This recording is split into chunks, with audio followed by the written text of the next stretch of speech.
Last time I talked about a model boat found in the most recent excavations at the ancient city of Ur.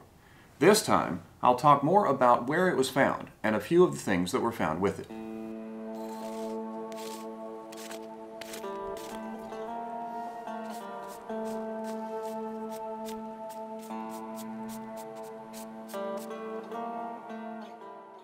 I'm Dr. Brad Hafford, archaeologist at the University of Pennsylvania, and I'm talking to you today from my rather cluttered office in the museum because I was going over the video I just released about the model boat, and I realized that I wanted to emphasize context, and that is where it was found.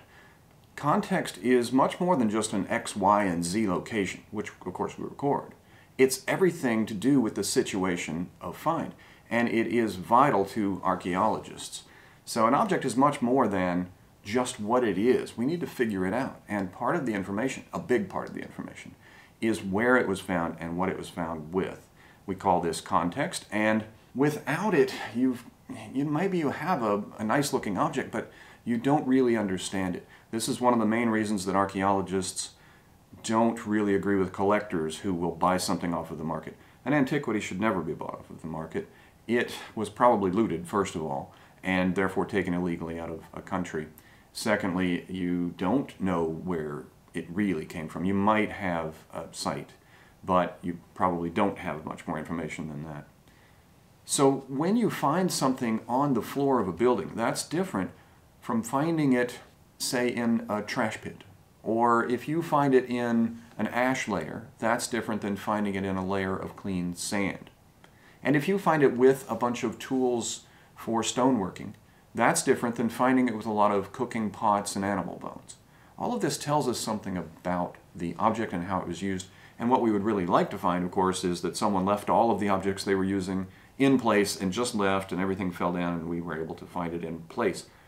We don't often find that. We do sometimes, but usually what we've got are the broken pieces that were thrown away. In the case of the boat, everything found with it was broken. And yet it was laid down in a kind of surface. So these broken pieces had been reused to make a kind of pavement. Now the pavement was not all that big. It was maybe 85 centimeters by about 65 centimeters. It was pretty thickly laid. There were at least 2 layers of very large sherds for the most part, and they were laid flat. So this was definitely a surface. And when we first found it, we thought it might be the cover of a pit of some sort, like a burial perhaps. So we have found a zone of potsherds that are lying flat, and we just don't yet understand it. They could have been crushed in place, but they look like they are intentionally placed. And yet we don't have any associated walls, and it doesn't really look like a floor. So we aren't certain yet, but it could be the cover of some kind of pit, perhaps a subfloor burial. We're also not sure why this jar is showing up, but we're going to remove the pottery and then find out what's beneath. The sherds inside were mostly from large storage jars, and there was a large jar that was still upright but broken next to that surface, and this all meant something.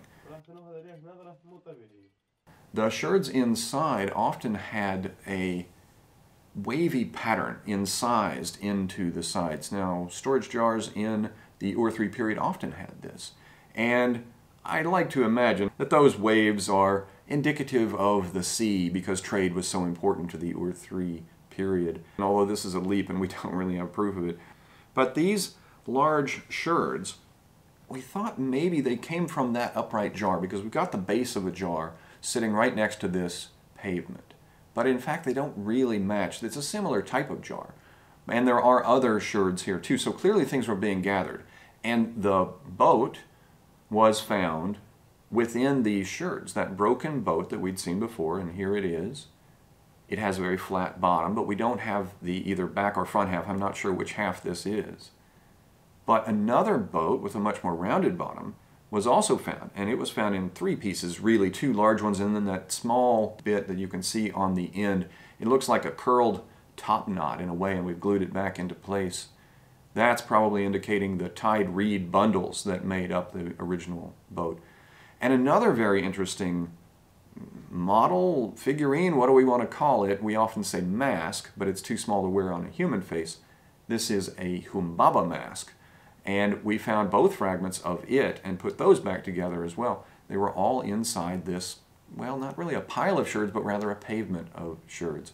So, someone was gathering all of the pieces they could find of hard clay to put down into this small surface.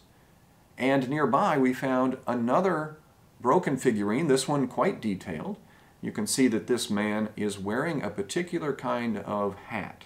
And that hat, although it's not as grandiose as, say, the crowns of a medieval king, in Mesopotamia, this hat does seem to represent someone of importance, in perhaps even the king. Now, we don't know who this is meant to represent, but it may actually try to represent some particular person.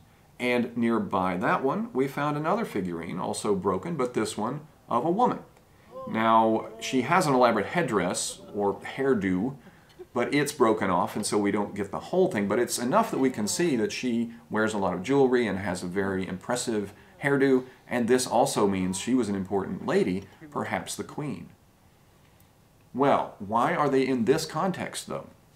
Because they'd broken, presumably, and they were found and used, they weren't exactly in the pavement, but they were very nearby, so something is going on where they're gathering these broken things.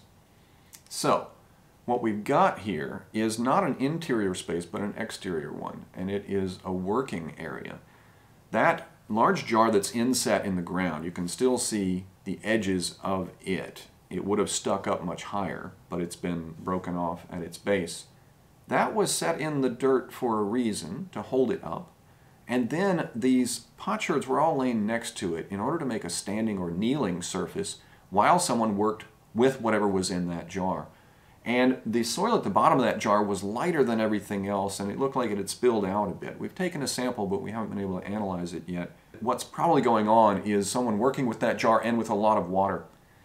Whatever was in the jar was a slurry of sorts, and I think it may have been plaster, so that they were using a lot of water to make a thin layer that they would coat their walls with in order to help protect them. That meant that you had a lot of water going around here, and it made the surface very muddy. And as you were kneeling there, you sunk into the mud. So someone placed all of these sherds to make a place for them to be more stable and not sink into the mud. So we have an exterior work surface, and not too far away, but at a slightly lower level, so after we dug away that surface, we came to another work surface, a flat, packed down area of mud, and on it, we found another working zone where there's the remains of a pot that was set upright, and a whole lot of bitumen around. So someone was mixing bitumen here, which requires heat, and that bitumen is also used in building, like for waterproofing, sometimes for mortar. So this is an exterior space where they were doing things that were associated with building or repairing buildings. So we can learn a whole lot about these things. Maybe not their direct use. I still don't know if they are toys or votive objects, but we still get a different use and a really interesting look into how people were doing things back in the Ur-3 period 4,000 years ago. I hope that you enjoyed exploring this context with me and that you'll join me again next time on Artifactually Speaking.